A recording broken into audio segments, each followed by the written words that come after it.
जरा सी चिंता आई, जरा सा टेंशन आया, जरा सा कुछ हुआ, हमने खाना छोड़ दिया, पीना छोड़ दिया, सोना छोड़ दिया, रातों रातों की नींद चली गई, हमको नींद नहीं आ रही है, हमको स्वप्न नजर आ रहे हैं, हमको दुख हो रहा है, हमको तकलीफ हो रही है। पर शिव महापुराण की कथा कहती है दुख तो जिंदगी में आए, जो पूर्व में कर कर आए हो उसको भोगना तो पड़ेगा ना मनुष्य देह में।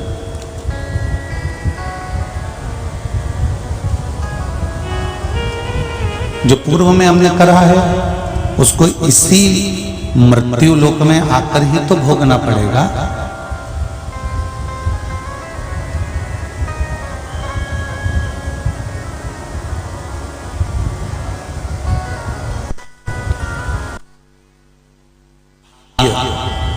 और भूमि,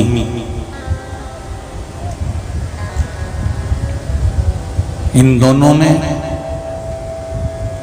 कोई अंतर नहीं है। भूमि में जो बोओगे वो ही निकलेगा और भाग्य में जैसा करोगे वही प्रकट होगा।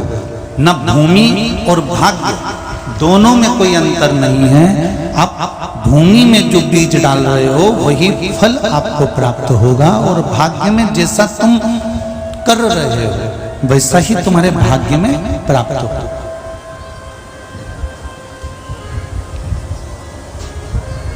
अच्छा करिए अच्छा मिलेगा, बुरा करोगे तो बुरा मिलेगा।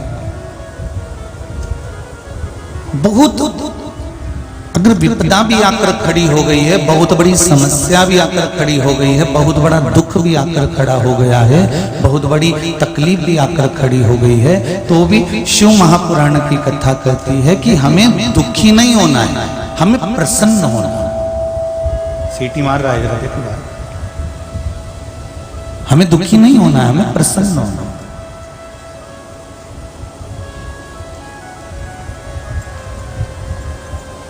अगर दुख की घड़ी में भी आपके चेहरे पर प्रसन्नता है, दुख की घड़ी में भी आपके चेहरे पर मुस्कुराहट है, तकलीफ के समय पर भी यदि आपके चेहरे पर एक आनंद की अनुभूति है, तो भगवान देवाधिदेव महादेव भी कहेगा अगर दुख झेलने के बाद भी ये प्रसन्न है तो इसके दुख को समाप्त कर दिया जाए, इसको प्रसन्न ही कर दिया जाए।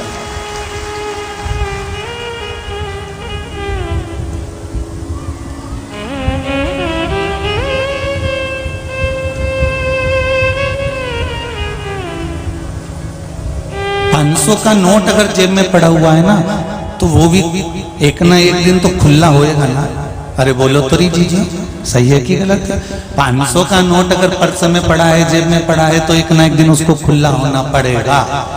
और बहुत दिन तक अगर 500 का नोट रखा रिया चावल के डब्बे में फंसा कर रख दिया, गेहूं के डब्बे में फंसा कर रख दिया, तो एक आध दिन मोदी जी फिर बोल दिए तो बदलना भी पड़ेगा। पर 500 का नोट खुला तो करना पड़ेगा, 500 का नोट खर्च तो करना पड़ेगा। उसी तरह हम भी 500 के नोट की तरह हैं, हमारा जीवन भी यहाँ मृत्यु लोक में अगर आए हो तो ये संसार के लोगों में इसको खुला तो करना पड़ेगा। कभी परिवार में, कभी नातों में, कभी कुटुंब में, कभी कबीले में ये 500 का नोट खर्च करना पड़ेगा। पर एक बात याद रखना, उस 500 के नोट में से कोई एक नोट खुला कराते कराते कराते कराते ऐसा आ जाता है जो एकदम फटा हुआ, गला हुआ, सड़ा हुआ आ जाता है। बोलो सही है कि गलत है? वही 500 के नोट में एक कोई सिक्का ऐसा आ जाता है जो कि खोटा होता है। वो जंग पड़ गई, उसमें दुच गया, पिट गया, एक तरफ से छेदा पड़ गया, कहीं टेढ़ा हो गया। और कोई नोट ऐसा आ जाता है 500 के उसी खुले कराने में कि वो 10 का नोट, वो 5 का नोट ऐसा गला हुआ, सड़ा हुआ, टूटा हुआ, फटा हुआ आ जाता है। तो वो नोट फिर कहीं चलता है क्या? किसी किराने की दुकान पर चलेगा? नहीं। बैंक वाले लेंगे? नहीं। सब्जी वाला लेगा? नहीं। तुम उस फटे हुए, गले हुए, सड़े हुए नोट को कहीं पर भी लेकर जाओगे, वो सड़ा हुआ नोट कहीं नहीं चलने वाला। फिर वो नोट कहाँ चलेगा? कोई पंडित जी आरती करा रहे होंगे या कथा कर रहे होंगे, वहां जो आरती की थाली आएगी, या तुम भगवत का पूजन करने जाओगे तो वो सड़ा हुआ, गला हुआ, फटा हुआ, सड़ा हुआ वो नोट तुम निकाल के चुपचाप से पोथी पे धर के नरक दे हर के चले जाओगे। अब वो 10 का फटा हुआ सड़ा हुआ नोट अर्थात भगवान शंकर के मंदिर में चढ़ाया, पोथी पे चढ़ाया, मंदिर में चढ़ाया, पंडित जी को दिया, तो वो भगवान के सामने रख दिया। क्योंकि तुमको मालूम है जो नोट कहीं नहीं चलता वो परमात्मा के आगे चलता है। उसी तरह परमात्मा भी जानता है जो दुनिया में कहीं नहीं चलता वो मेरे ही आगे चलता है, ये परमात्मा भी जानता है। तो उस 500 के नोट की तरह हमारा जीवन है। बचपन हमने दे दिया, जवानी हमने दे दी, भोग विलास में निकाल दी, आधेड़ी हमने दे दी, कमाने में निकाल दी, आया बुढ़ापा। और बुढ़ापा क्या है? वही 10 का, अरे बोलो तो जम के, वही 10 का गलेला सड़ेला फटेला नोट, हाथ थर थर कांपे, आंखों से दिखे नहीं, मुंडा से राल टपके, सोफा सेट है नहीं, कान से सुनाई नहीं दे, पाँव से चला नहीं जाए, कमर से बैठा नहीं जाए, शरीर बेकार हो गया, नोट पूरा गल गया, बेकार हो गया, फट गया, सड़ गया। अब कौन चलाएगा इसे?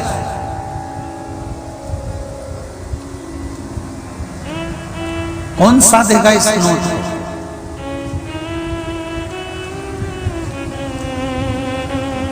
फिर एक मैंने तेरे ही भरोसे ओ भोले तेरे ही भरोसे हवा विच उड़ती जावांगी, बाबा डोर हथों छठी में कटी जावांगी, भोले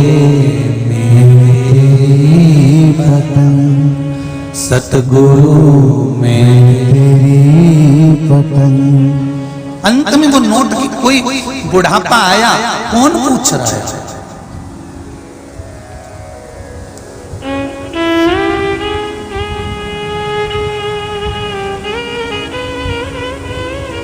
बारिश निकलने के बाद छाते को कौन पूछता है? अरे बोलो तो जी जी, कहीं थोड़ी बहुत गर्मी में पूछ ले तो पूछ ले, नहीं तो छाते के कोई पूछे? बारिश निकलने के बाद छाता भी बोझा लगने लगता है। उसी तरह बचपन, जवानी, अधेड़ी निकलने के बाद जब तुम कमाना छोड़ देते हो तो संसार में तुम भी बोझा दिखने लगते हो। और गर्मी में छाते की कभी कभी जरूरत पड़ती है। उसी तरह तुम्हारे पास नोट की थोड़ी सी गर्मी होगी तो तुम्हारी जरूरत घर के लोगों को पड़ सकती है।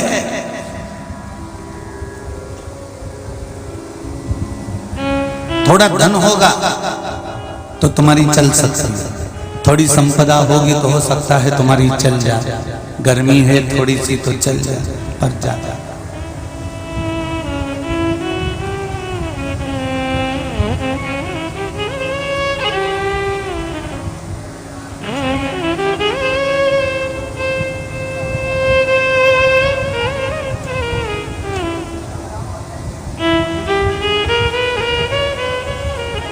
महाराज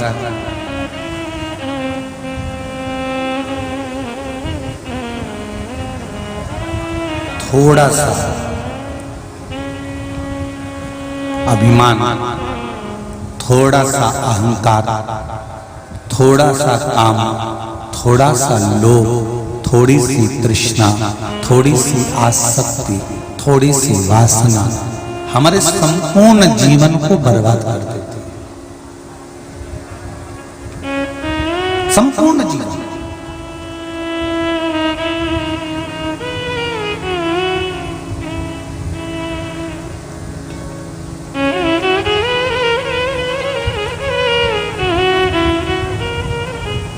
बचपन गया ना, जाने दो। आपका बचपन व्यर्थ चले गया, पर अपने बच्चों का बचपन व्यर्थ मत जाने देना।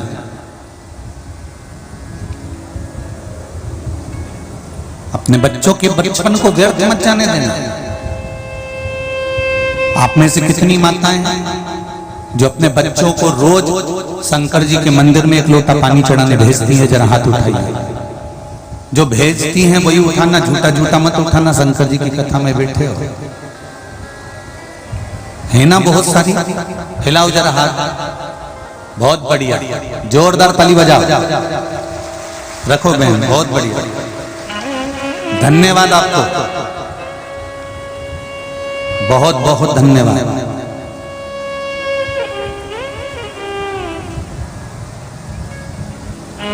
छोटे छोटे बच्चों, अपने घर के बच्चों को संस्कारवान बनाने का प्रयास करो।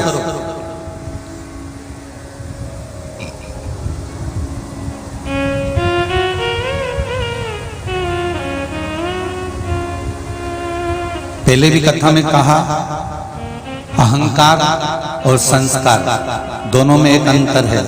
अहंकार में व्यक्ति दूसरे को झुकाना जानता है और संस्कारवान व्यक्ति दूसरे के आगे झुकना जानता है। दोनों में केवल एक अंतर है, जिसमें संस्कार होते हैं, जिसमें सभ्यता होती है, जिसमें मर्यादा होती है, जिसमें संस्कारों की उपज होती है, वो संसार के हर व्यक्ति के सम्मुख में थोड़ा झुककर चलता है, प्रणाम कर चलता है। काका जी नमन करता हूँ, ताऊ जी नमन करता हूँ, भाभी जी नमन करता हूँ, वो जीजी नमन करता हूँ। जिसको मिलेगा ना वो उसमें नम्रता का लक्षण रहेगा, उसमें एक नम्रता का भाव रहेगा।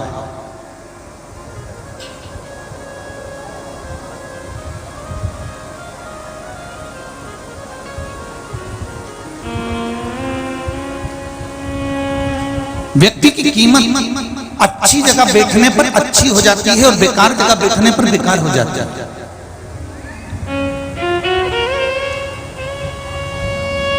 मक्खी सब्जी के ऊपर बैठती है, तुलती है, तो मक्खी की कोई कीमत होती है क्या? वही मक्खी जिसमें सोना तुलता है, उस सोने के ऊपर जाकर बैठ जाती है, तो सोने पर बैठते से ही मक्खी की कीमत बढ़ती कि नहीं बढ़ती? अपने आप बढ़ जाती है, क्योंकि मक्खी भी 50,000 रुपए तोला की हो जाती है, बैठ गई सोने पर, कांटा ऊंचा नीचा हो गया और मक्खी की कीमत बढ़ गई। उसी तरह आप कहाँ बैठ रहे हो, कैसा भजन कर रहे हो, कैसा सत्संग कर रहे हो, कैसे लोगों के साथ रह रहे हो, किनके घर में जाकर बैठ रहे हो, किनके साथ बैठ रहे हो, आपकी कीमत आप स्वयं बना सकते हो। एक बार जरा देखना, एक बार सुनार की दुकान पर जाकर बैठना, सोने चांदी वाले की दुकान पर जाकर बैठना, कितना आदर मिलेगा। कपड़े वाले की दुकान पर जाकर बैठो, कितना आदर मिलेगा। आओ जीजी, बैठो जीजी, जाओ साहब जीजी के लिए पानी लाओ, जाओ साहब जीजी के लिए चाय लाओ, बोलो साहब क्या दिखाऊं, ये साड़ी देख लो साहब, ये कपड़ा देख लो साहब, लो ये अंगूठी देख लो साहब, ये बाली देख लो साहब, कितना आदर मिलता है। और कभी वो बेवड़ों की दुकान पे जाके देखना, कभी वो मदिरा वालों की दुकान पर जाकर देखना, पूरा कांच से बंद, इतना सा छेद, उनमें भी हाथ डाल दे, कहीं का नहीं बजा। सब्जी की दुकान पर जाकर देखना, कोई तुमसे कहेगा आओ जीजी, बैठो जीजी। ये जितनी फालतू की दुकानों में, कबाड़ा की दुकान पर जाके बैठ जाओ, आओ जीजी, बैठो जीजी, कोई बोलेगा? और बैठने का भी स्थान बताया कि सुनार की दुकान पर जाओ तो आदर मिलेगा, कपड़े की दुकान पर जाओ तो आदर मिलेगा, टीवी फ्रिज की दुकान पर जाओ तो आदर मिलेगा, पीआई की दुकान पर जाओ तो आदर मिलेगा, और हलकट दुकान पर जाओ तो कोई आदर नहीं मिलेगा। उसी तरह तुम कहाँ बैठ रहे हो? अच्छे लोगों के साथ बैठोगे, सत्संगियों के साथ बैठोगे, संतों के साथ बैठोगे, साधुओं के साथ बैठोगे, भगवतियों के साथ बैठोगे, कहीं भगवान के भजन करने वालों के साथ बैठोगे तो तुम्हें आदर जरूर मिलेगा और वो परमात्मा से मिलेगा। वो आदर स्वयं परमात्मा देगा। और तुम गलत जगह जाकर बैठोगे तो कोई तुम्हें आदर नहीं दे पाएगा, कोई तुम्हारा सम्मान नहीं कर पाएगा। आप बैठ कहाँ रहे?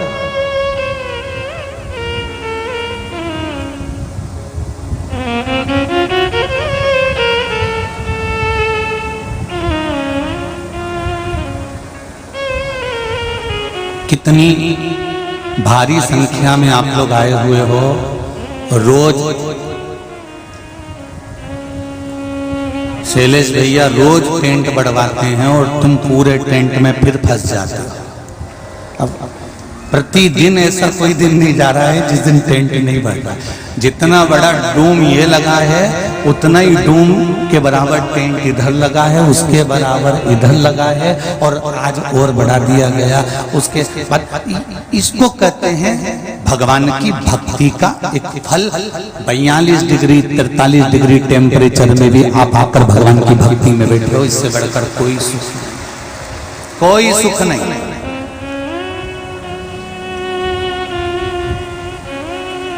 अब तुम बताओ, तुम किसी के यहाँ जाओगे तो कोई तुम्हारे यहाँ आएगा कि नहीं आएगा? बोलो, जम के बोलो जरा, आएगा ना?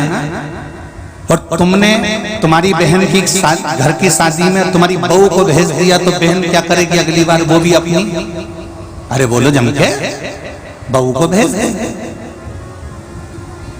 उसी तरह तुम अगर कथा में आए हो तो एक ना एक दिन मेरा देवाधिदेव महादेव भी तुम्हारे दरवाजे पर जरूर पहुंचेगा, ये निश्चित है, पक्का। अंत समय प्रभु आना पड़ेगा, वचन दिया तो निभाना पड़ेगा। आए ना आए प्रभु कुटुंब कबीरा, आए ना आए प्रभु कुटुंब कबीरा। अंत समय प्रभु आना पड़ेगा, अंत समय प्रभु आना पड़ेगा। वचन दिया तो निभाना पड़ेगा, वचन दिया तो निभाना पड़ेगा।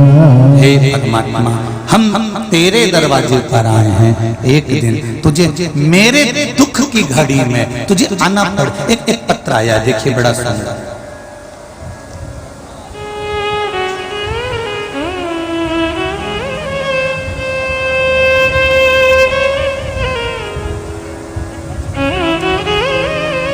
सविता जी मीना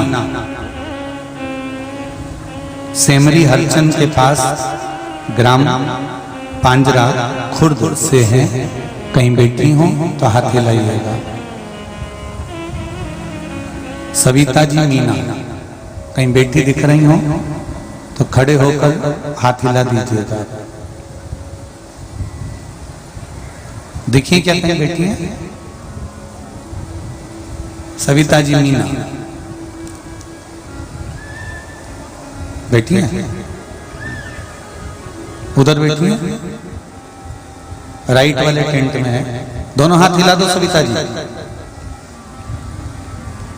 आपने लिखा है, गुरुदेव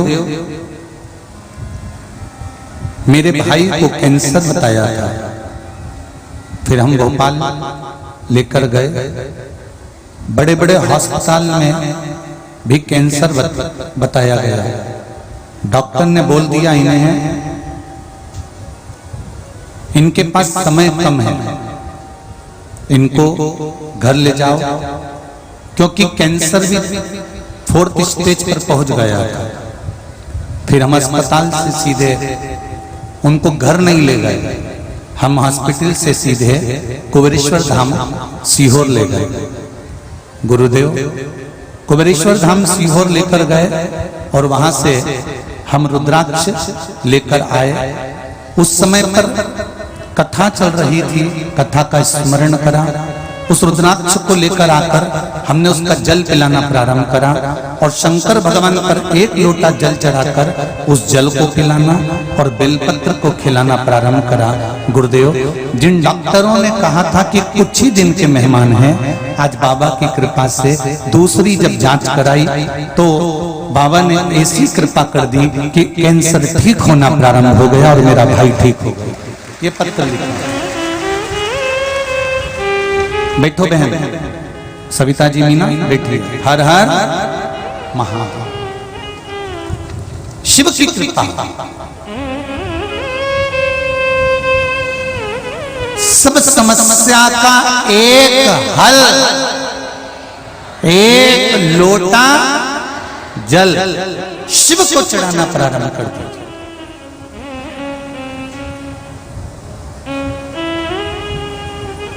दुखी होना, शंकर के मंदिर चले जाओ। तकलीफ में होना, शंकर के मंदिर चले जाओ। शरीर में कष्ट हो रहा है ना, धीरे धीरे चले जाओ। शंकर के मंदिर जाना मत छोड़ना। तो यह विश्वास मानना जब वो राजा श्वेत के प्राणों को भी बचा सकता है, जब वो राजा श्वेत के प्राणों को वापस ला सकता है, जब वो यमराज को भी मौत दे सकता है, जब वो मृत्यु देवी को भी मौत के घाट उतार सकता है, तो क्या वो तुम्हारे लिए केवल राजा श्वेत कर क्या रहा था?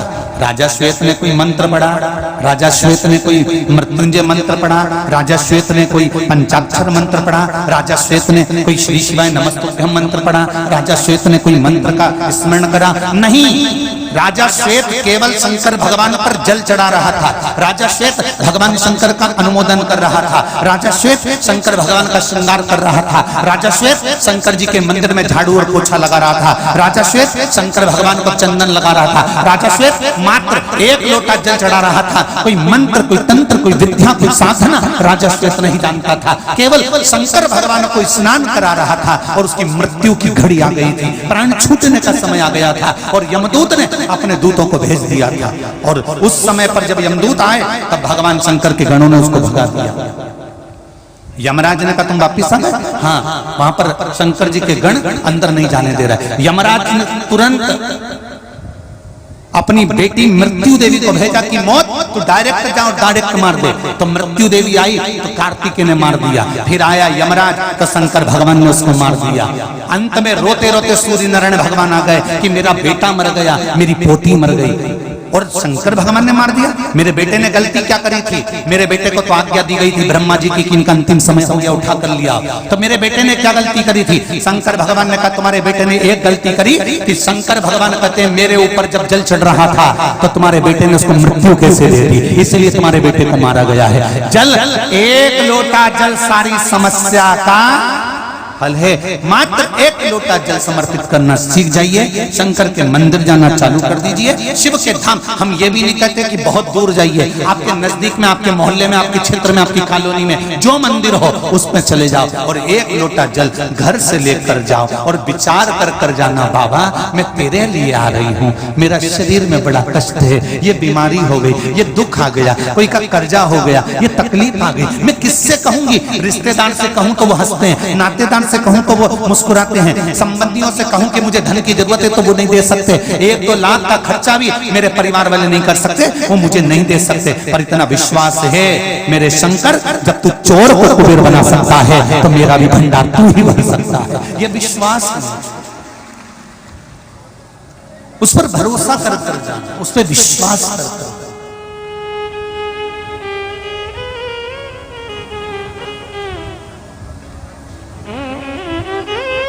एक पत्र देखिए,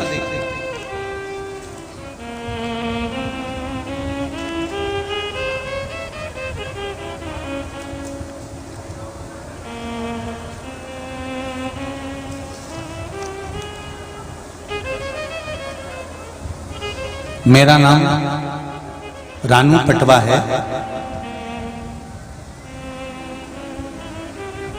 मैं पिपरिया की रहने वाली हूँ। रानू जी पटवा कहीं बैठी हूं तो दोनों हाथ हिला के बैठा, हर हर महादेव।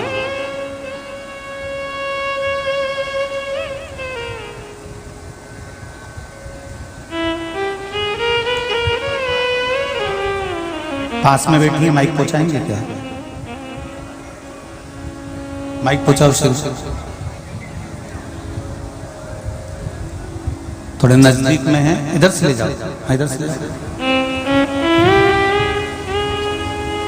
पास में अगर कोई बैठा हो तो माइक भले दे दिया करो, पर दूर हो तो बड़ा मुश्किल पड़ता है।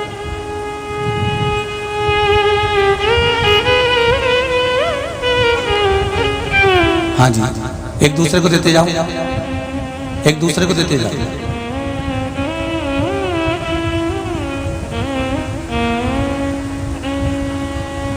श्री शिवाय नमस्तुभ्यम गुरुजी। श्री शिवाय नमस्तुभ्यम बाबू, आपने लिखा है, कहाँ से आई हैं आप? पिपरिया से आई हुई हैं। क्या नाम है आपका? मेरा नाम रानू पटवा है और मैं सेमरी की निवासी हूँ। अरे वाह, बाबा की कृपा हो। बहुत बहुत पिपरिया में है, मायका सेमरी का है। तो बड़ी खुशी हो रही होगी आपको, तो मायके में शिव महापुराण की कथा हो रही है। आपने लिखा है दीदी, मेरा 6 साल का बेटा है गुरुजी, जब उसने अन्न खाना शुरू किया, जब से उसकी पासनी गुरुजी उसको कब्ज की परेशानी घेर ली थी, तब से वो मल का त्याग नहीं करता था। मल का त्याग नहीं करता था तो जो मल था वो उसकी उल्टी में, वोमिटिंग में बाहर आता था। मल का त्याग उसने कई सालों तक नहीं करा, सारे डॉक्टरों का इलाज करवाया। कहाँ कहाँ दिखा लिया था आपने? आसपास के सारे डॉक्टर्स दिखा दिए, नागपुर में बॉडी चेकअप सब करा दिया गुरुजी, कोई आराम नहीं लगा। फिर आपने लिखा है गुरुजी जब कोई आराम नहीं लगा, 5 सालों में सारी दवाई मैंने अपने बच्चों के लिए करवा ली और पूरा नागपुर, इंदौर, भोपाल सबका वर्णन आप लिख रहे हैं, सब कुछ करा गया। गुरुजी पिछले 1 साल से हम आपकी कथा सुन रहे हैं। कथा सुनने के बाद आपने भोलेनाथ पर जल चढ़ाने का वर्णन किया। भोलेनाथ पे रोज हमारे 33 लोगों का परिवार है, 23 लोगों का, सभी लोग जल चढ़ाने जाते हैं जी। और सभी जिसको भी समस्या है बस जल पिला देते हैं। तो ये जल आपने पिलाना चालू करा बच्चे को? अब क्या स्थिति है? बहुत अच्छा है गुरुजी। दवाई बंद हो गई उसकी? अब एकदम ठीक हो गया है? इस वजह से वो स्कूल भी नहीं जा पाता था, अब तो जाता है। बधाई आपको बहुत बहुत बेटे के ठीक होने की। हर हर विराजिए। श्री शिवाय नमस्ते। शिव की उपासना, 1 लोटा जल अगर शंकर जी को समर्पित कर रहे हो, शिव को चढ़ा रहे हो, उस जल को लाकर आप आचमन कर रहे हो, शिव को समर्पित किया जल, यदि किसी रोग ने तुमको घेर लिया है तो दुख क्या मनाना, कष्ट क्या सोचो। मैंने तेरे ही भरोसे बाबा, तेरे भरोसे हवा बिच उड़ती जावांगी बाबा, डोर हथो छड़ी लामे कटी जावांगी। भगवान से प्रार्थना करो, अगर थोड़ा दुख आ जाए, थोड़ी तकलीफ आ जाए, थोड़ा कष्ट आ जाए, थोड़ी बीमारी आ जाए, थोड़ा कर्जा भी बढ़ जाए, तो हमें अपने को सोचना नहीं, बहुत टेंशन लेके जिंदगी जीना नहीं। सामने अगर परीक्षा भी आई है ना, इंटरव्यू भी है ना, कोई बात भी अड़ गई है ना, तो भी अपने को सोचना नहीं।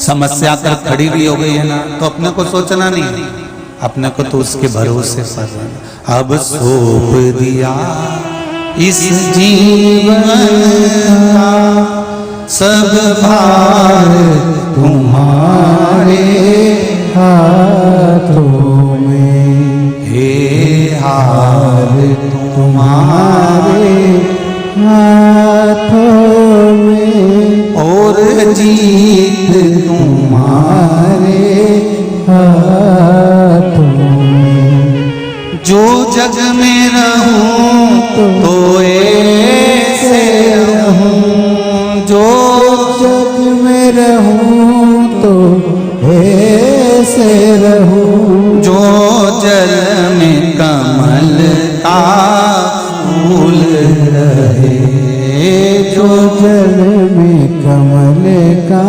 फूल रहे।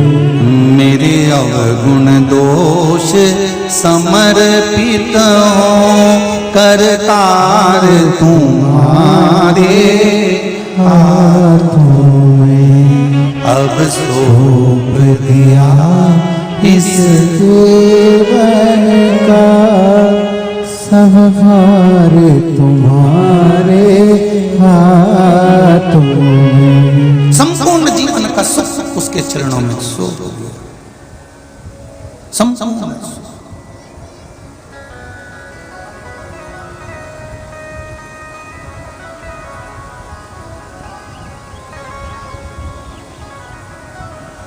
अब क्या विचार करना उसको? एक बात आप लोगों को कहना चाहेंगे, कई लोगों के मन में आता है कि हम हमारी बात गुरुजी से कह दें तो गुरुजी हमारी समस्या का हल कर दें। एक निवेदन आपसे कहेंगे, जैसे आप हो वैसे ही सियोर वाला महाराज है, जैसे आप हो वैसे ही पंडित प्रदीप मिश्रा है, जैसे आप हो वैसे हम हैं। हमें अलग से भगवान ने कोई ऐसी विद्या देकर नहीं भेजा कि हम यूं करके यूं फेंक दें और तुम ठीक हो जाओ। जैसे आप हो वैसे हम हैं। बस इतना जानते हैं कि हमने भी शंकर को पकड़ा तो उसने हमको यहाँ तक लाकर छोड़ा है। आप भी पकड़ लेना तो आपको भी साथ वही देने वाला, कोई दूसरा नहीं।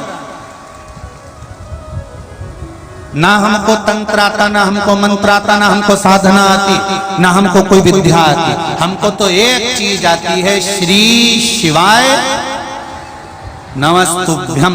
और ये श्री शिवाय नमस्तुभ्यम मंत्र कोई कहीं से हम इसको ढूंढ कर लेकर नहीं आए। ये तो शिव महापुराण की कथा, गीता प्रेस गोरखपुर की विद्येश्वर संहिता में अगर आपको ना मिले तो जिस शिव पुराण को हम पढ़ते हैं उसका ही हम फोटो दिखा देते हैं कि इस पुराण में से आप निकाल लेना और दूसरी पुराण नहीं, इस पुराण में से निकाल लेना और इसी पुराण में से निकालकर इस मंत्र को विद्येश्वर संहिता में गीता प्रेस गोरखपुर की में वेद व्यास जी ने लिखा है कि श्री शिवाय नमस्तुभ्यम वो मंत्र है जिस मंत्र की गणना कोई नहीं कर सकता और उस मंत्र के बल पर सब कुछ हो सकता।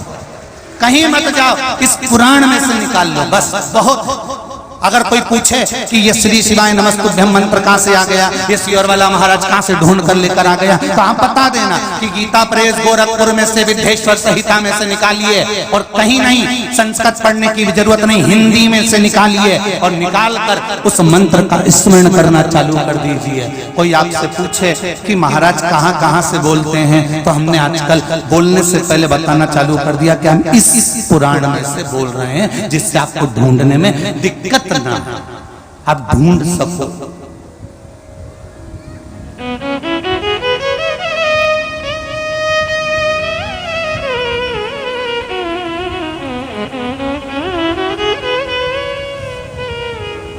श्री शिवाय नमस्तुभ्यम का मंत्र क्या मतलब क्या होता है? मैं आपको नमन करता हूं, मैं आपको प्रणाम करता हूं, मैं आपको साष्टांग करता हूं, मैं आपके चरणों में झुकता हूं। मैं किसी का नहीं हूं, मैं हूं तो केवल देव अधिदेव महादेव का हूं, इसके सिवाय मैं किसी का।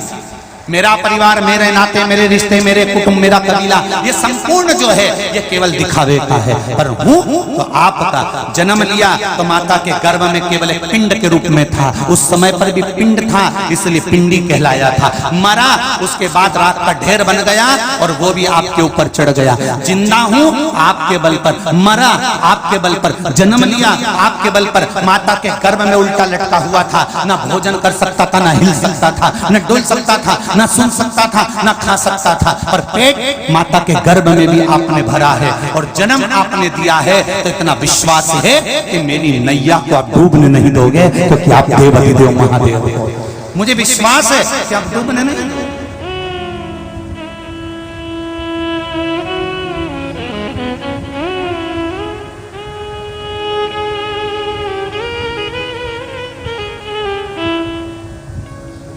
अगर किसी स्थान का एक नाम पड़ता है ना, कोई चीज अगर पड़ती है तो उसका स्मरण चित्त आनंद सुख देता है। एक बार माता अंजना देवी को भी बड़ा दुख हो गया। अब अंजना देवी कौन? बोलो, जम के बोलो। हनुमान जी की मां। अब जिनका पुत्र इतना वीर बजरंगी, जिनका पुत्र इतना बलवान, जो लंका में आग लगाया, हनुमान जी राम लक्ष्मण को कंधे पर उठाकर ले गए, नीचे पहुंचकर कहीं रावण से मिल गया है, एक गदा के बल पर सबको पछाड़ दिया। राम जी की विजय में हनुमान जी ने साथ दिया। जरा विचार करिए, उनकी माता को भी एक बार दुख हो गया। संसार में जो जन्मा है उसको दुख तो होगा थोड़ा ना थोड़ा। मेरे राम जी को दुख था, सीता जी का परित्याग करा, सीता जी की अग्नि परीक्षा हुई, सीता जी लंका चली गई, कितना दुख झेलना पड़ा। बाद में पड़ा तो जमीन में माता जानकी जी चली गई। भगवान कृष्ण को कितना दुख झेलना पड़ा। अपने जन्म लिया कारागार में, जब इतना परमात्मा जन्म ले रहे हैं तो कारागार में जन्म लेना पड़ा। वहां भी बचते बचाते छुपते छुपाते हम गोकुल पहुंच गए, वहां से फिर मथुरा पहुंच गए, मथुरा से फिर द्वारका पहुंच गए। जरा विचार तो करो कितनी बार घर बदला। अब इनको किसने कहा था कि तुम्हारा घर अच्छा नहीं, इसमें वास्तु दोष है तो बदल दो? कोई ने कहा था भगवान को? नहीं। मथुरा में जन्म लिया, गोकुल पहुंच गए, गोकुल से जन्म लिया, वृंदावन पहुंच गए, वृंदावन से चले तो मथुरा पहुंच गए, मथुरा से फिर चले तो पहुंच गए द्वारका। और द्वारका में भी कौन सा सुख?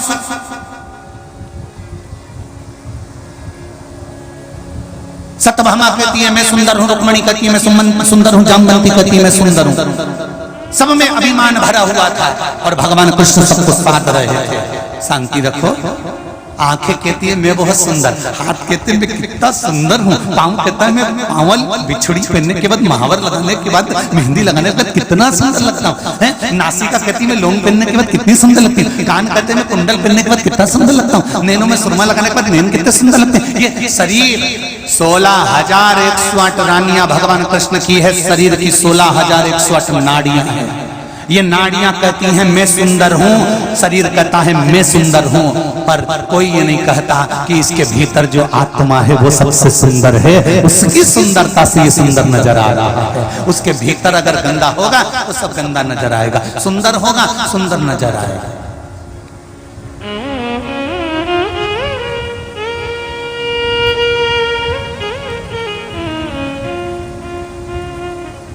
हनुमान जी राम जी के साथ आ रहे हैं, अयोध्या वापिस जा रहे हैं लंकाधिपति रावण को मारने के बाद।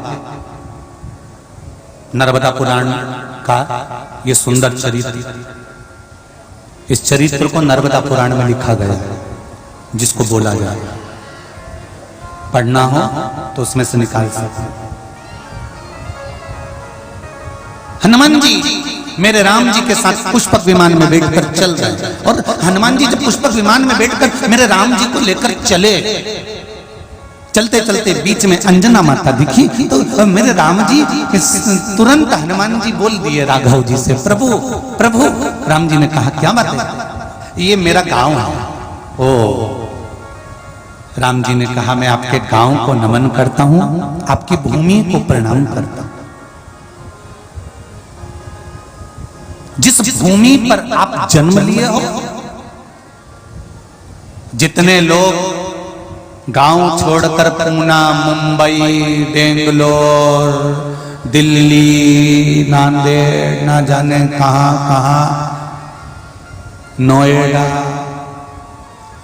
ना जाने कहां कहां रहते हैं, उन सब दूर दूर रहने वालों से निवेदन है आप अपनी धर्म पत्नी के साथ, आप अपनी पत्नी के साथ, अपने बच्चों के साथ कितने भी खुश रहना, बड़े से बड़ी सिटी में जाकर, शहर में जाकर रहना, पर आपसे एक निवेदन है, जिस मातृभूमि पर तुम्हारा जन्म हुआ है, जिस गांव में, जिस खेड़े में, चाहे उत्तर प्रदेश में, चाहे मध्य प्रदेश में, चाहे बिहार में, चाहे उत्तराखंड में, चाहे दिल्ली में, जिस गांव में तुम्हारा जन्म हुआ है, बाहर बाहर रहने वाले बेटे और बहुओं से निवेदन है, जिस गांव में तुम्हारा जन्म हुआ है, कम से कम साल में एक बार उस गांव को जाकर प्रणाम जरूर करना, उसको जाकर नमन जरूर करना। उस गांव में रहने के वाले एक एक गरीब से गरीब व्यक्ति को अगर भगवान तुम्हें धन दे, संपदा दे, सत्ता दे, वैभव दे, और तुम शहर में अच्छा काम काज करने लगो, तुम कमाने लगो, तो थोड़ा सा धन एकत्रित कर कर उस गांव में जाना जिस गांव में तुम्हारा जन्म हुआ है, जिस मातृभूमि पर तुम पैदा हुए हो,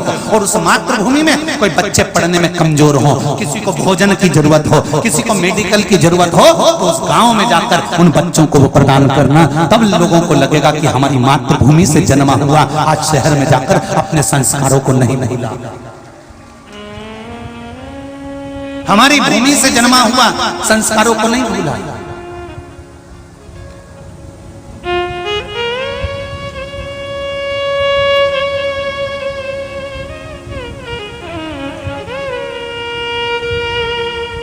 बद्री प्रसाद जी, रविकांत जी, सोनी जी को मैं धन्यवाद दूंगा, आपके बेटे शैलेश जी को धन्यवाद दूंगा। आज सुबह में मैं कह रहा था कथाएं बहुत होती हैं पर कुछ कथाएं दिल लूट लेती हैं। उस कथाओं में एक हाले कोसा की कथा कर आया था, गांव के अंदर गांव, गांव के अंदर गांव, गांव के अंदर गांव, गांव के अंदर गांव, और जंगल के अंदर एक गांव था हाले कोसा, जिसमें साहू परिवार ने कथा कराई थी। उसने दिल लूट लिया था। एक सोनी परिवार कथा करा रहा है, दिल लूट लिया।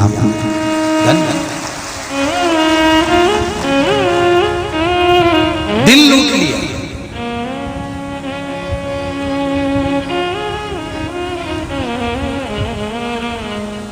रात को सोनी परिवार के जितने भी यहाँ पर जो कार्यकर्ता काम कर रहे हैं, चाहे वो आरएसएस के हों, विश्व हिंदू परिषद के, हिंदुत्व के, बजरंग दल को, आजाद भारत के हों, जितने भी समाजों के भी लगे हुए हैं, अन्य अन्य समाज के सब कार्यकर्ता सवेरे 7:30-8 बजे यहाँ पर घूमते हैं। जो पंडाल में रात को रुकने वाले हैं उनको भोजन का टोकन दे देते हैं, और रात को फिर आकर भोजन का टोकन दे देते हैं, और भोजन कराकर रात को पूछने आ जाते हैं आराम तो है, पानी की बोतल भर दें। मेडिकल वाले मेडिकल के पूछने आ जाते हैं। धन्यवाद देता हूँ साहब आपको, ऐसे यजमान मिलना बहुत कठिन है साहब, बहुत कठिन।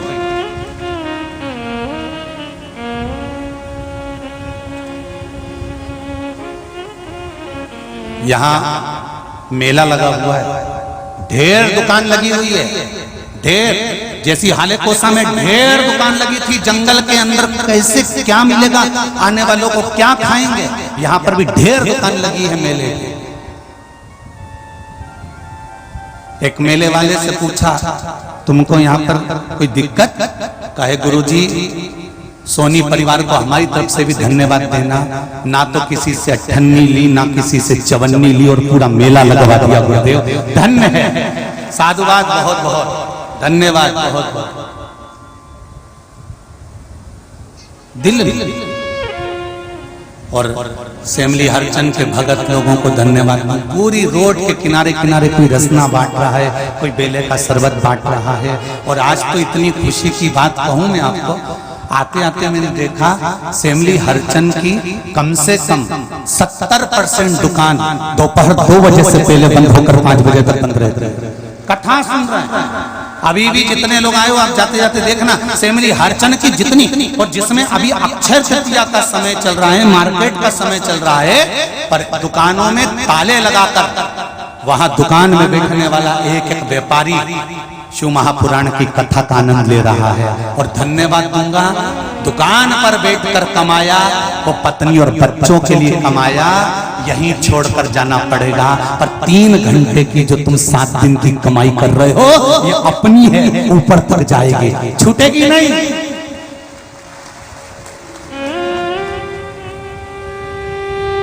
शिव महापुराण में जो तुमने एक बोरी शक्कर को घोलकर, रसना घोलकर जो इतने लोगों को पिलाया है, उसका हिसाब एक डायरी में लिख के रखना कि मैंने 50,000 की शक्कर पिलाई, कि 25,000 की पिलाई, कि 30,000 की पिलाई। हिसाब रखना, अगले साल इसी तारीख तक पूरा हिसाब जोड़कर बताना कि जितना तुमने शिव महापुराण में खर्च किया था उससे लाख गुना प्राप्त हुआ कि नहीं हुआ। मैं भी श्योर में हूं, लिखकर भेजना कि प्राप्त हुआ कि नहीं हुआ। शंकर की कथा अगर दिल से करी जाए तो मेरा देव अधिदेव महादेव भी दिल से देता है साहब। पर शिव की कथा अगर व्यापारीकरण से करी जाए तो बाबा भी हाथ खींच लेता है दिल से। समझ,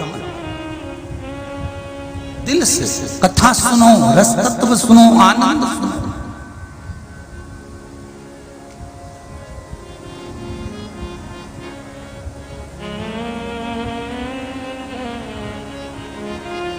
ये मौका नहीं मिलेगा बैसाख का।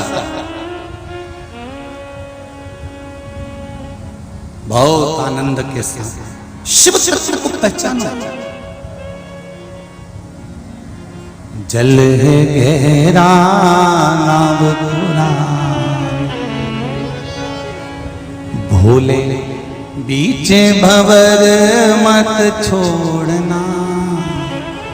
मेरे बाबा लागी लगन मत तोड़ना। शिव तत्व को पहचाना, शंकर को जाना, सेवा का प्रकल्प जाना।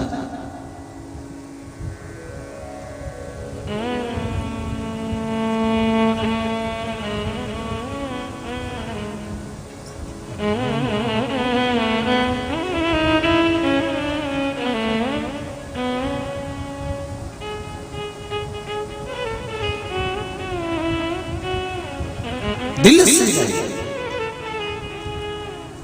कोई कह रहा था गुरु जी कथा भी आपने सेमली हरचन में दी, कहीं हाले कोसा में दे देते हो, छोटे छोटे गांव में कहाँ वहाँ व्यवस्था हो पाती है, कैसे व्यवस्था हो पाती है। यही कथा आपको पीपरिया दे देना था, बाबई दे देना था, नर्मदापुरम दे देना था, इटारसी दे देना था, शहर लगे हुए थे वहाँ दे देना था।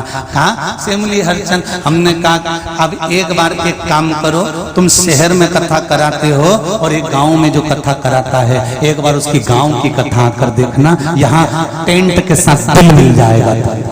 यहाँ आओ तो पधारो, वो कहते हैं पधारो हमारा देश। आओ एक बार माता अंजना देवी के भी हृदय में दुख उत्पन्न हो गया। क्यों ना?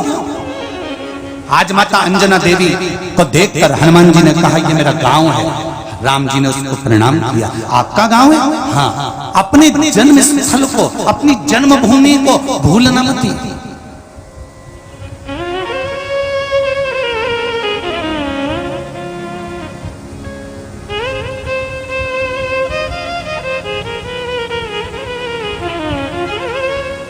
हमारी भारत की भूमि पर सजीव मूर्ति का स्मरण कर कर भोग लगाने की प्रथा है। मुर्दे को भोग लगाने की प्रथा नहीं है भारत की भूमि में।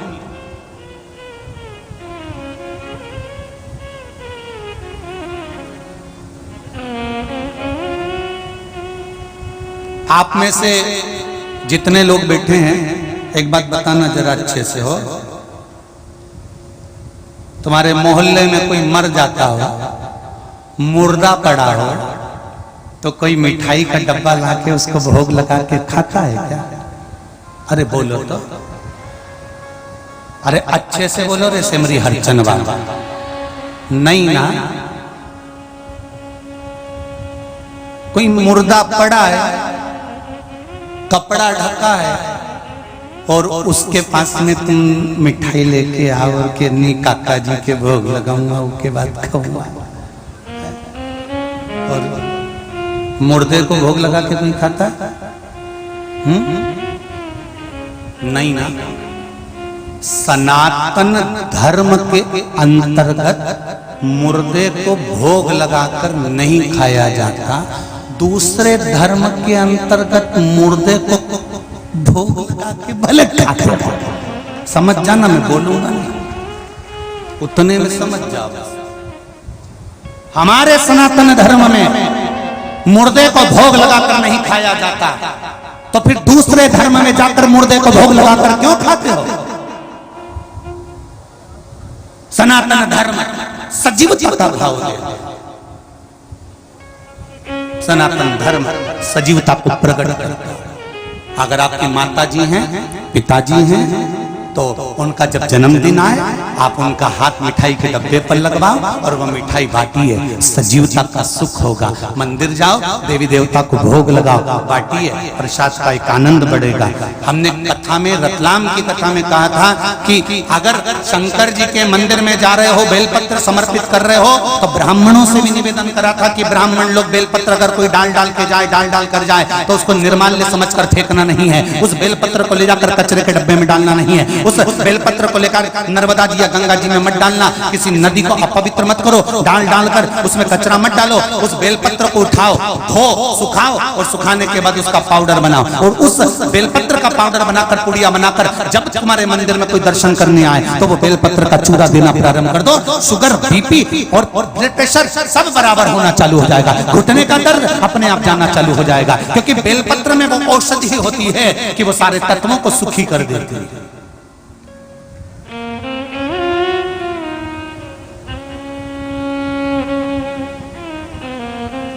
भगवान शिव की आराधना तो करो।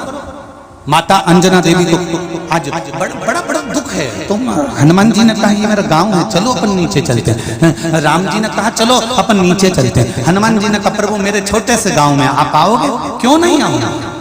भगवान छोटा गांव बड़ा गांव नहीं देखता, मेरा परमात्मा तो इतना देखता है कि तेरा दिल कितना बड़ा। भगवान को गांव से कोई मतलब नहीं दादा। गांव तो तुम देखते हो, लड़का सर्विस वाला होना चाहिए।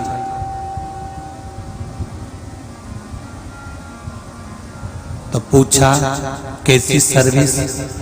बस अच्छी सर्विस हो तो कहा अच्छी सर्विस वाला इंजीनियर चलेगा।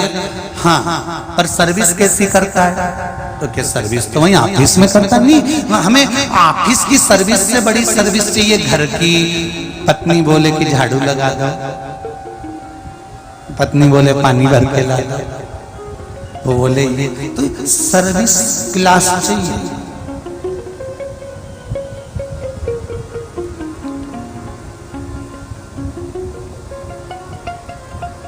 कभी कभी सोचने में आता है, कभी आप भी सोचना। चिड़िया देखिए आप लोगों ने? अरे बोलो तो जम के देखिए। हमें ये समझ नहीं आता चिड़िया कौन से कॉलेज में पढ़ी थी और इसने कौन सी इंजीनियरिंग की पढ़ाई करी थी कि चिड़िया अपना घोंसला बनाती है तो एक एक इनका चुन चुन कर लाती है, कहां कैसे फंसाना है, किस तरह से घोंसला बनाना है। ये चिड़िया को कौन से इंजीनियरिंग कॉलेज में प्रवेश मिला था जहां वो सीख के आई थी? और क्या सुंदर घोंसला बनाती है चिड़िया, ऐसा सुंदर गोल गोल गोल गोल बनाती बनाती, पीछे से चपटा करती करती, अंदर से एकदम क्लीन बनाती बनाती, कितना सुंदर घोंसला बनाती। ये समझ नहीं आता चिड़िया कौन से कॉलेज में पढ़ने गई थी। तुम्हें मालूम है उस कॉलेज का नाम? चिड़िया कौन से स्कूल में पढ़ने गई? जहां सारे इंजीनियर फेल हो जाते हैं वहां चिड़िया अपना घोंसला बनाती है, एक एक तिनके से जोड़ जोड़ कर। क्या सुंदर बनाती है कि कोई इंजीनियर भी उसको नहीं बना सकता। चिड़िया किसी कॉलेज में पढ़ने नहीं गई, चिड़िया परमात्मा के कॉलेज में पढ़ी है और दिल से जो चीज बनाई जाती है उसकी आगे इंजीनियर भी फेल हो जाते हैं। दिल से बनाया आपको और हमको किसी इंजीनियर ने नहीं बनाया, भगवान ने अपने दिल से बनाया है। मैं कमलाबाई को बना रहा हूं तो लक्ष्मी जी बोली अच्छा बना ना हो, भगवान बोले दिल से बनाऊंगा तो चिंता मत कर। भगवान ने आंख ने मुंडा ने नाक सब बनाई हो, भगवान ने एक सांचे में नहीं डाला। सांचे में डालता एक जैसा तो सब एक जैसे नजर आते। चीन वालों को भगवान पैदा करता है तो एक सांचे से करता है, डब्बा बना के रखा है उसमें भर देता है निकाल देता है, वहां सब एक जैसे दिखते हैं। पर भारत के लोगों को भगवान एक सांचे में कभी नहीं डालता। भगवान को मालूम है ये मेरी भूमि है, इसको भारत माता कहते हैं, इसके लिए मुझे डब्बा और सांचा बनाने की जरूरत नहीं, सबका निर्माण मैं हाथों से करूंगा। कमला अलग बनाई तो बिमला अलग बनाई, यहाँ बेटी कितनी सारी, एक एक भेड़ू का मुंडा देखो सब अलग डिजाइन का मिलेगा। और यहाँ जितनी जगदम्बा मिलेगी सबकी डिजाइन अलग अलग है, एक भी एक जैसी मिले ही नहीं, एक जैसी दिखे ही। भगवान लक्ष्मी जी भी बोली तुमने चीन में तो एक जैसे बना दिया है, तो भगवान बोले वहां सब यूं है। तो मूर्ति बनाने वाले आते हैं तुम्हारे इधर, आते हैं कि नहीं आते? ऐसी सांचे की मूर्ति लाते, पेटी में रेत को गर्म करके उसको गीला करके छप्पा बनाते, फिर उसमें एल्युमिनियम और पीतल घोल के और फिर उसमें डाल देते हैं, डालते से मूर्ति एक जैसी। ऐसी सांचे की ढेर सारी मूर्ति बनाती, ये सब चीन की है। पर भारत की भूमि पर वो केवल धन के चक्कर में जाते हो, ज्यादा मिल जाएगा, पैकेज अच्छा मिल जाएगा, पर भारत माँ की गोद जैसी और भारत माँ की स्वतंत्रता जैसी और भारत माँ की माटी जैसी माटी दुनिया में कहीं कहीं मिल सकती, कहीं नहीं। इसलिए पहले भी कथा में कहा, अमेरिका में मरोगे तो डेड बॉडी कहलाएगी, एक्सपायर। विदेश में कहीं पर भी मरोगे तो डेड बॉडी कहलाएगी, एक्सपायर कहलाओगे। और भारत की माता की गोद में कहीं का बेवड़ा भी मर जाएंगे, कहीं का बेकार से बेकार, बहुत गंदे से गंदा, जिसने दुनिया को बर्बाद कर दिया, ऐसा भी अगर मर जाए भारत की भूमि पर तो भी उसके नाम के आगे स्वर्गवासी लिखाता है। क्यों? क्योंकि भले पापी था, बेकार था, पर भारत माता की गोद में मरा है, इसलिए इसके नाम के आगे लिखाएगा स्वर्गवासी। मतलब कितना भी बेकार हो, भारत की भूमि पर मरता है तो वो स्वर्ग जाता ही है, ये पक्का, ये निश्चित। तो जितने विदेश में रह रहे हो भारत की भूमि को छोड़कर, जब मरोगे तो डेड बॉडी और एक्सपायर कहलाओगे, और अगर वापिस यहां आकर मर भी गए ना तो स्वर्गवासी श्रीमान लिखाओगे, स्वर्ग गए, यहां एक्सपायर नहीं, स्वर्ग। हनुमान जी ने राम जी से कहा, यहां मेरी माता रहती है। अच्छा, राम जी ने कहा पुष्पक विमान को नीचे उतारो। पुष्पक विमान नीचे उतरा, उतरते से अंजना माता ने जब राघव जी का दर्शन किया, नमन किया, प्रणाम किया, राघव जी ने अंजना माता को, लक्ष्मण जी ने अंजना माता को, हनुमान जी ने अंजना माता को। अंजना माता ने कहा, हनुमान घर के अंदर कुछ भी नहीं है, मैं क्या दूं मेरे राघव जी को, मैं क्या खिलाऊं मेरे राम जी को, जल्दी जा तू कुछ कंदमूल फल लेकर आ। हनुमान जी कंदमूल फल लेने के लिए जाते हैं, और हनुमान जी जब कंदमूल फल लेने के लिए गए, इतनी देर में अंजना माता आंख में जल भरकर रो पड़ी, बिलख पड़ी, आंखों से आंसू बहने लगे।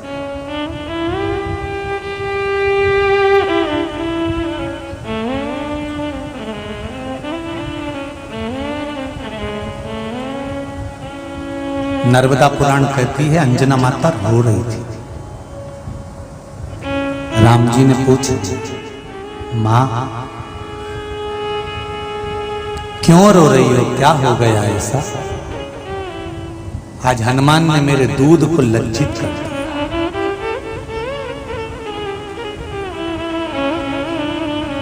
जिस हनुमान को मैंने दूध पिलाया था, जिस अंजना ने हनुमान को दूध पिलाया था, आज मेरे बच्चे ने उस दूध को लज्जित कर दिया। मां, आपका पुत्र पवन सुत हनुमान है, आपका पुत्र कैसरी नंदन हनुमान है, आपका पुत्र महाबली, वीरों में भी वीर हनुमान है, उसने आपके दूध को लज्जित नहीं कराया। अरे राम, मेरे हनुमान ने मेरे दूध को लज्जित कर दिया।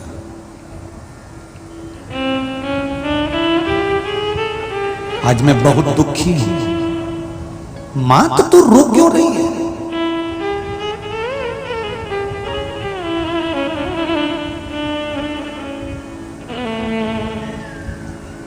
तू रो क्यों रही है?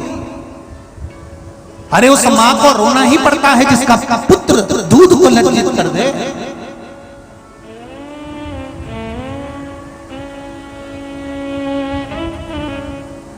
एक बात अपनी जिंदगी में उतार कर रखना भाई, सनातन धर्म में पैदा हुए हो, सनातन धर्म की माता के स्तन का दूध पान करा, भारत की भूमि पर जन्मे हो, प्रयास करना इस सनातन धर्म की, चाहे भारत माता हो, चाहे घर की माता हो, चाहे बहन बेटियां हो, इनको लज्जित मत होने देना जिंदगी में। इतना ध्यान रखना, इतना ध्यान रखिएगा।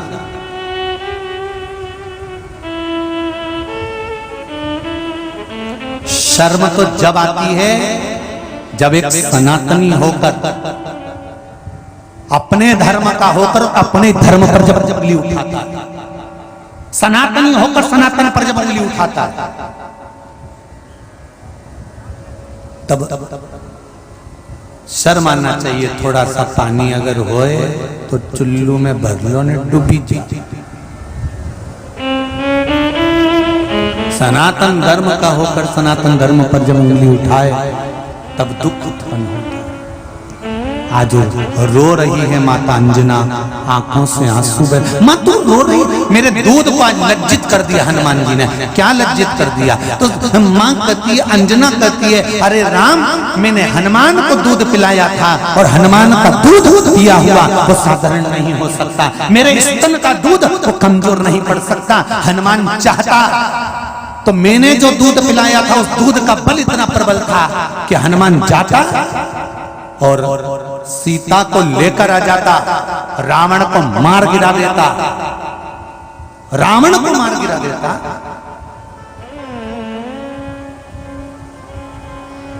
पर आज दूध इसलिए लज्जित हो गया कि हनुमान सीता को लेकर नहीं आया, रावण को मार नहीं गिराया और मेरे राम को अयोध्या से लंका जाना पड़ा। आज मेरा दूध लज्जित हो गया। इतने में तो लक्ष्मण जी बैठे थे, हंसने लगे। ओह, लक्ष्मण जी को थोड़ा सा अभिमतता था, थोड़ा सा अभिमान। लक्ष्मण जी को हंसी आ गया। लक्ष्मण जी थोड़े से अहम में आ गए थे। तो लक्ष्मण जी ने मन में सोचा, बताओ अपने दूध का बखान कर रही है माँ, ये बुढ़िया में तो अक्ल ही नहीं रही है, इस बुजुर्ग में तो इसकी अक्ल चली गई, इसकी बुढ़िया की तो बुद्धि चली गई। खुद का बखान कर रही है, खुद के दूध का बखान कर रही है, खुद के वैभव का बखान कर रही है। लक्ष्मण जी ने मन में सोचा, इसमें अक्ल नहीं बची, इसमें विवेक नहीं बचा। अंजना माता ने आंख का आंसू पोंछा, लक्ष्मण जी की ओर देखा तो लक्ष्मण जी की ओर देखकर अंजना माता ने विचार करा कि लक्ष्मण को अहंकार आ गया। इसको लगता है कि मेरे दूध में कमी रह गई और मैं अपना बखान खुद कर रही हूं। तब माता अंजना क्रोध में आ गई और अंजना माता ने अपने स्तन से दूध की धार फेंकी। जो स्तन से दूध की धार फेंकी, सामने एक विशाल पर्वत था। उस पर्वत में दूध की जब धार पड़ी तो पर्वत के दो टुकड़े हो गए और उस दूध की धार से एक नदी प्रकट हो गई जिसको दूधी कहा गया। जहां नर्मदा जी जाकर उससे मिली तो दूधी नदी का संगम कहला गया। वो साधारण नहीं है।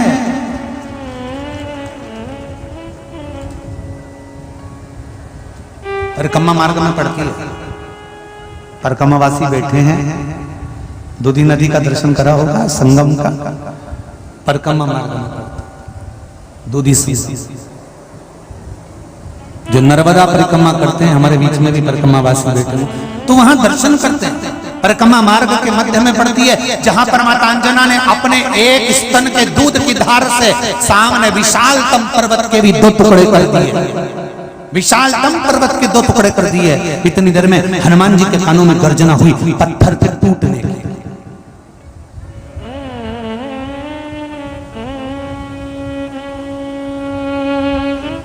पत्थर के टूटने की गर्जना हुई। हनुमान जी दौड़ कर आए, माँ क्या हुआ? माँ कहती है, हनुमान तूने मेरे दूध को लज्जित करा।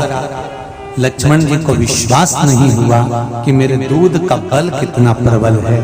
तब लक्ष्मण जी अंजना माता के चरणों को पकड़ लिए, माँ क्षमा कर दे, तू तो मेरी माँ है, मैं जान नहीं सकता एक माँ अपने बच्चे को जो दूध पिलाती है उस दूध का बल कितना होता है, समझ नहीं सकता।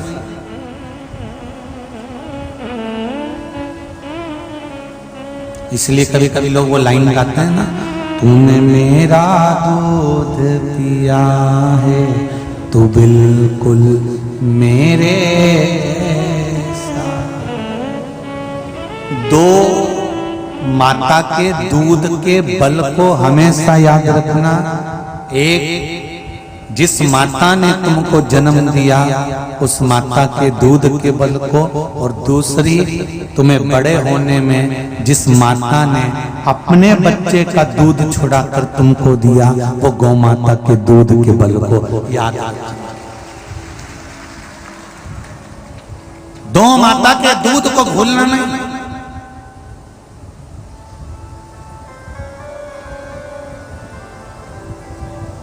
सतयुग और कलयुग में अंतर क्या है? सतयुग और कलयुग में अंतर एक ही है। सतयुग था तो बछड़ा गौ माता के चारों थन का दूध पीता था। जम के बोलिए, कितने थन का? गौ माता के चारों थन का दूध पिए तो समझ लेना सतयुग था।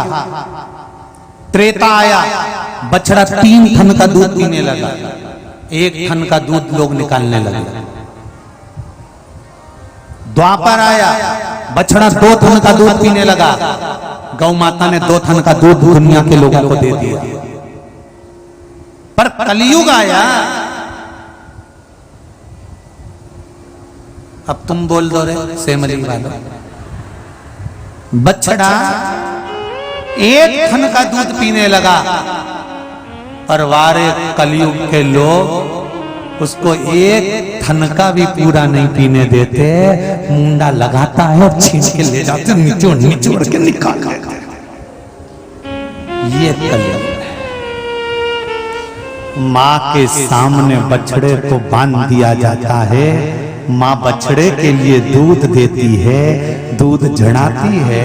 उसके बछड़े के सामने, माँ के सामने पूरा दूध नोच नोच के निकाल लेते हैं।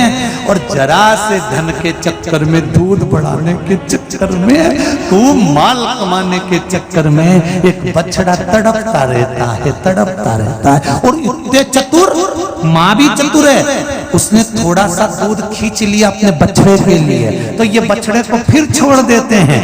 जैसे ही माँ दूध छोड़ती है, बछड़ा फिर हटा लेते, फिर निचोड़ लेते हैं। वारे कलयुग की औलाद, धन धन।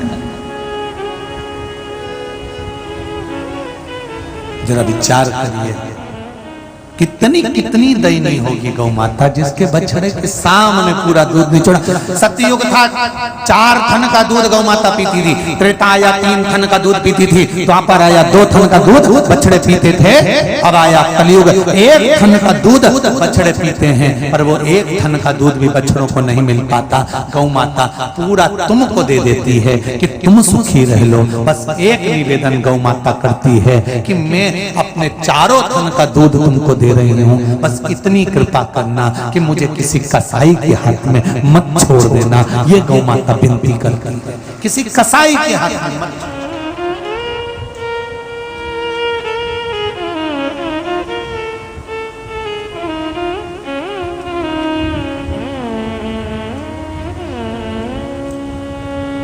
कितना लोभ बढ़ गया, कितना लोभ बढ़ गया कि गेहूं की फसल काटने के बाद जो नीचे की भूसा निकलता था, पहले दुनिया के लोग उस भूसे को गौ माता के लिए छोड़ देते थे, पर भूसे की भी कीमत बढ़ गई तो लोग उस भूसे को भी बेचकर पैसा कमा लेते हैं। पर हृदय में ये दया नहीं रहती कि 1 ट्राली भूसा भरकर पास में कोई गौशाला हो तो वहां डाल दो तो गाय खा लेगी। यहां तक दया नहीं रही लोगों के मन में, वहां तक दया चली गई। और जिन जिन के पास में जमीन है, जिन जिन के पास में जमीन है, तुम्हारे घर में जितनी गाय हैं उनके लिए भूसा रख लो, पर बाकी का भूसा 1 ट्राली में भरकर तुम्हारे आसपास में जो गौशाला हो, तुम्हारे नजदीक में जो गौशाला हो, तुम्हारे पास में जो गौशाला हो, उसको ले जाकर 1 ट्राली भूसा नहीं तो आधा ट्राली नहीं तो 2 बोरा भरकर भूसा उस गौशाला में पहुंचाना चाहिए, जहां गाय दिन रात आनंद के साथ पा सके, पुण्य मिले। गेहूं तुम रखो, भूसा भी तुम रखो, पर थोड़ा सा तो दे सकते हो, थोड़ा सा।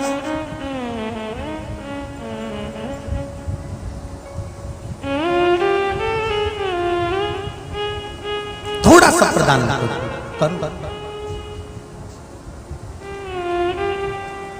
थोड़ा दिया बहुत है।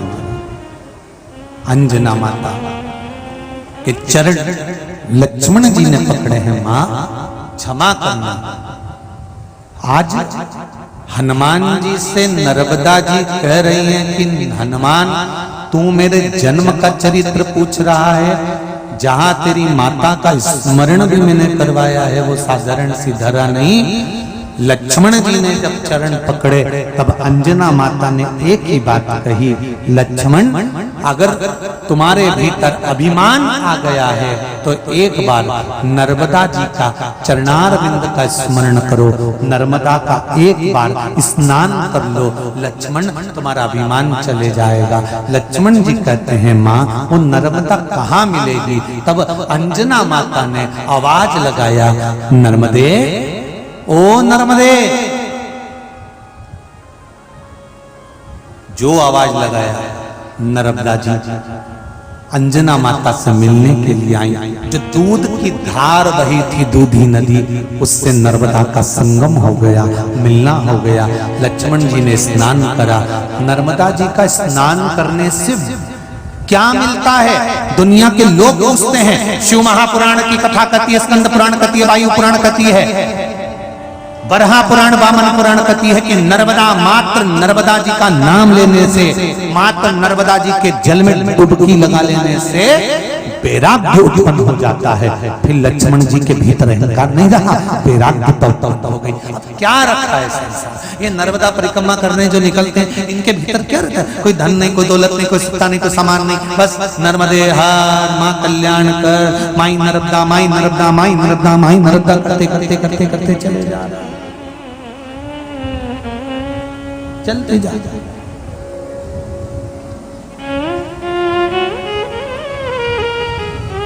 भक्ति का बल बल, विश्वास का बल बल, श्रद्धा का बल बल, और जहां विश्वास का बल बड़ा होता है, ये पत्र आया देखो,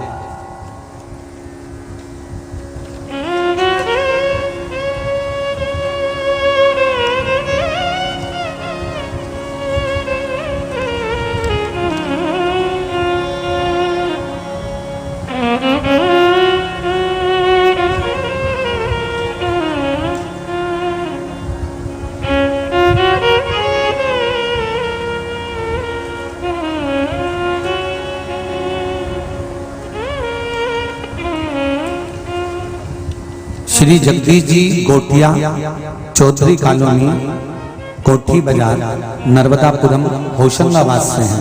कहीं बैठे हो तो हाथ हिलाएंगे।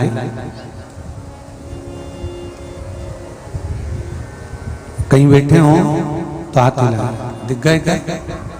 दोनों हाथ हिला दीजिए। हाँ जी दिख गए हो, बिल्कुल आखिरी में। ठीक ठीक है, एक बार दोनों हाथ हिलाओ वापिस। हाँ